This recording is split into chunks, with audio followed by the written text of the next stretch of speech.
Hello guys, we are meeting once again. Power machines N5. Our topic for today is boiler efficiency. So we are on boiler efficiency.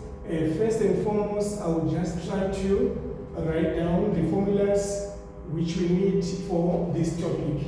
So we can come from here.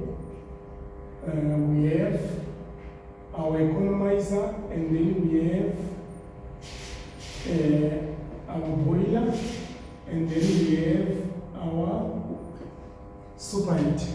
So we have our economizer, and then we have our evaporator, which is also referred to as our boiler, and then we have our superheater. So the enthalpies that we are going to be having here, we have H1, we have H2, we have H3, and then we have our H4. So H3, it is also referred to as H1. H4 is the same thing as HSU. Now, that's how our steam is generated from a river or from a dam. It enters evaporator, from economizer, from economizer to evaporator to superheater, and into the turbines.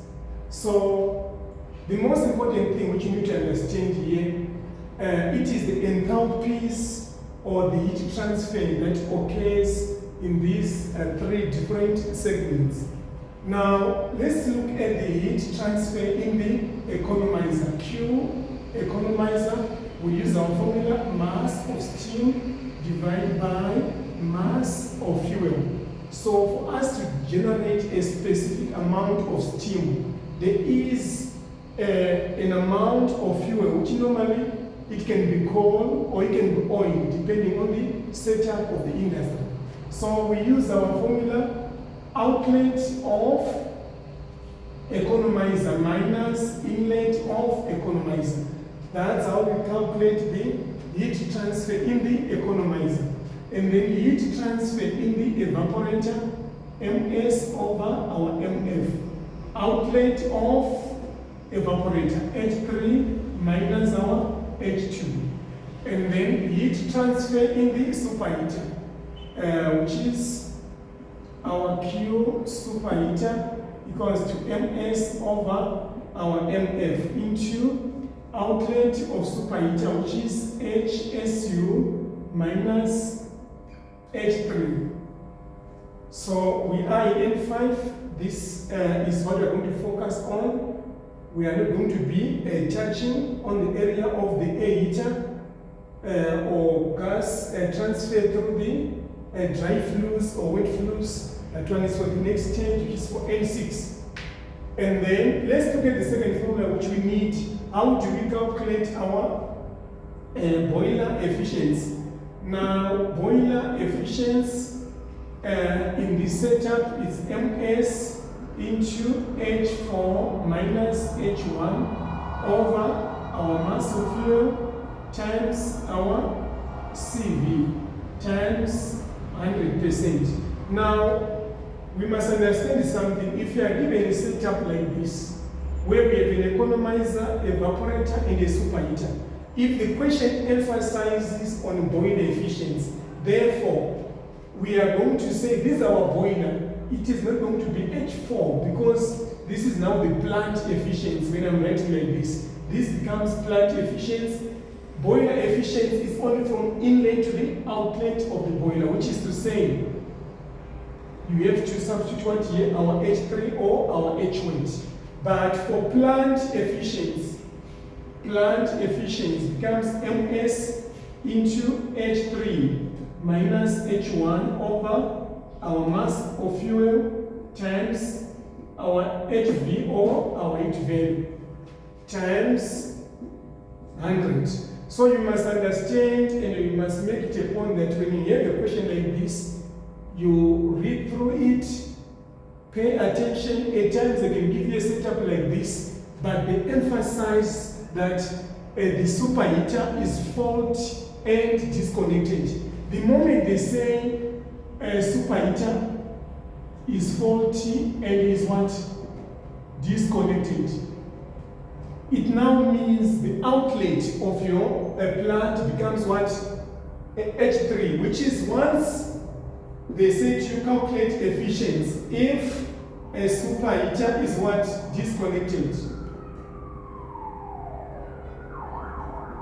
which is to you HSU or H4, it becomes dead. Our boiler is now operating with an economizer and a boiler because the superheater is faulty and it has been what? Disconnected. So your efficient becomes MS into H3 minus H1 over MF times our CV times 100. So be very careful when you have a question like this. You must be very careful. In some cases, they can say water enters through the boiler, which is to say this economizer and that part has been what? Forgotten. It is not there, it has been disconnected. So listen to the question and pay attention when you have a question like this. And lastly, on our formulas, what we need, our equivalent evaporation. Equivalent evaporation is MS into H4 minus H1 divided by our MF times our 2257. So this is the constant of water. Remember, water is going to be heated until it reaches a maximum temperature of 100 degrees Celsius, which is the boiling temperature of water. Remember, we are talking about pure water here. So these are some of the things which we need to remember when you are dealing with a boiler. These are some of the things that we need to deal with. Let me try to take a question down. I'm using the textbook for Power Machines M5 by Hegner. So if you look at activity 10.1, let me just pick any question randomly. The difference is just the same, it won't make any difference. We are given a boiler. Let me write the question. A boiler is to produce 7,000 kg of steam per hour at 271 degrees Celsius and a pressure of 2,000 kilopascal. Temperature of feed water is given as 50 degrees Celsius. So the question now says, A, if thermal efficiency of the plant, or rather of the boiler, is 70%. How much fuel will be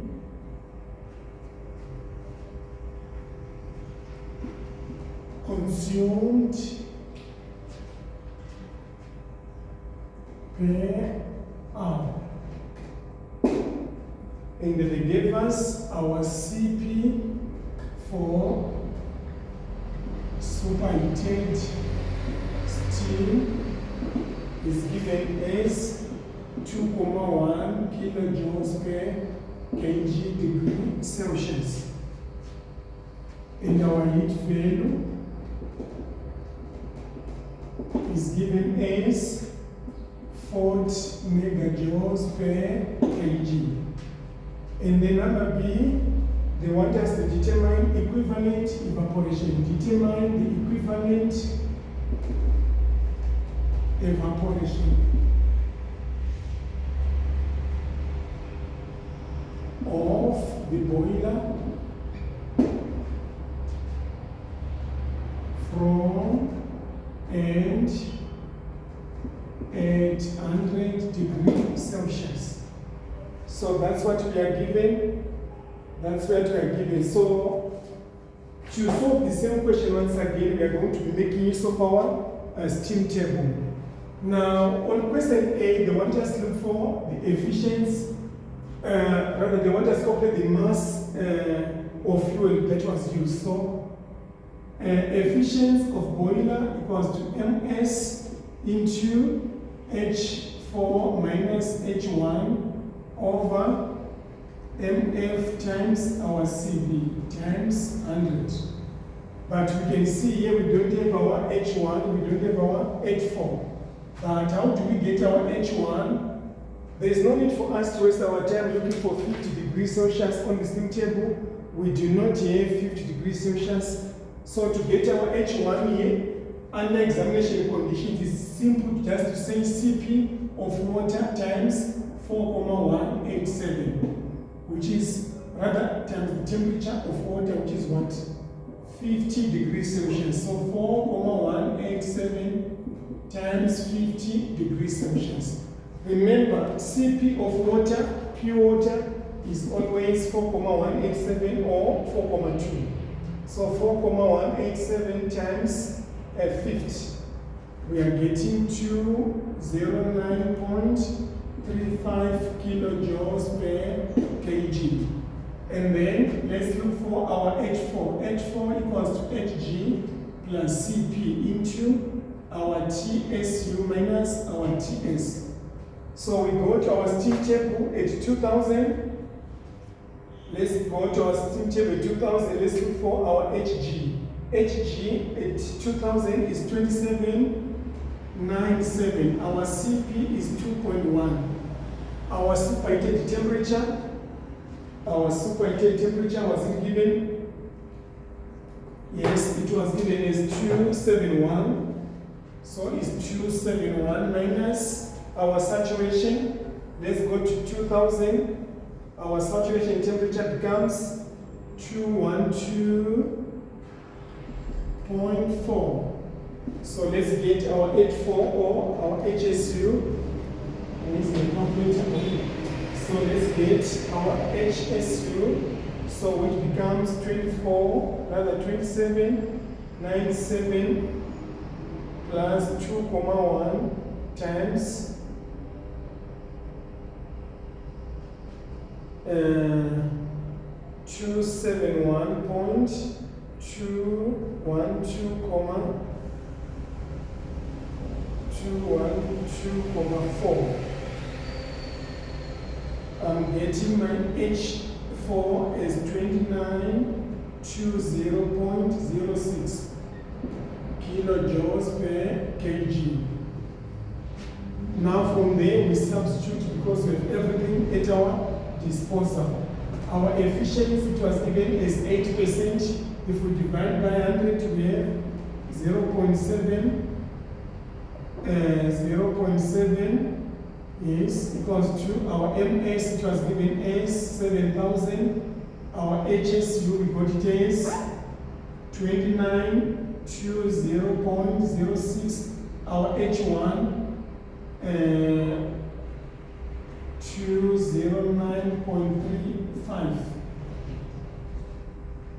over our mass of fuel. We are looking for our MF times our CV. It was given as 40 megajoules, which becomes 40 times 10 to the power of 3. We are changing megajoules to kilojoules per kg. So from here we make our MF a subject of the formula. So let's substitute here. We have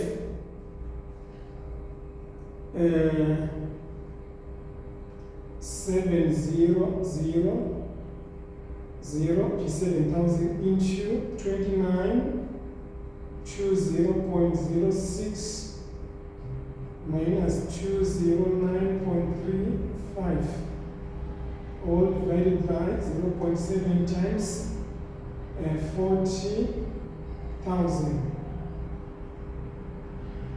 So I'm getting something like 677.6775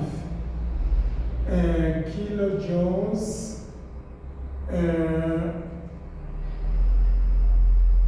rather kgs per hour.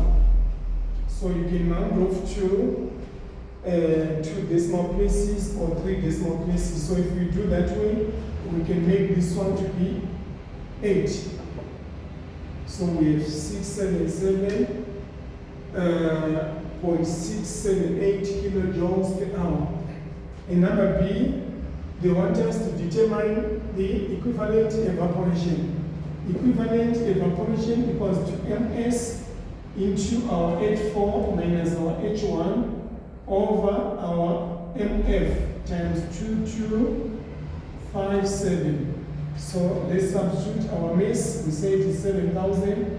Our HSU, we say it is 2920.06 minus 209.35, which is our HF, over our mass of fuel, we just got it now, 677.678 times 2257.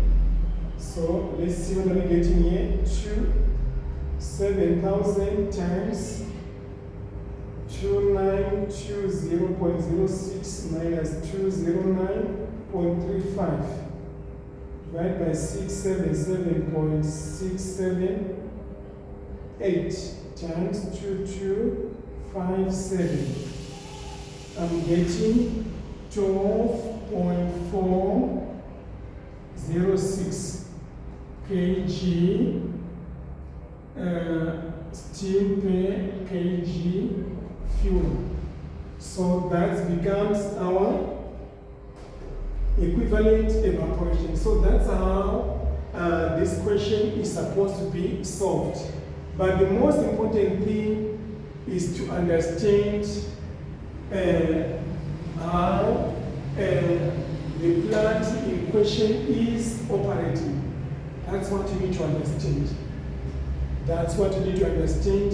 So in this context, if they were going to say to you, calculate the heat transfer in the what? Through the boiler. That's our evaporator, we have everything. You just substitute, you get your answer. Yeah, thanks so much guys. Let's meet on our next segment.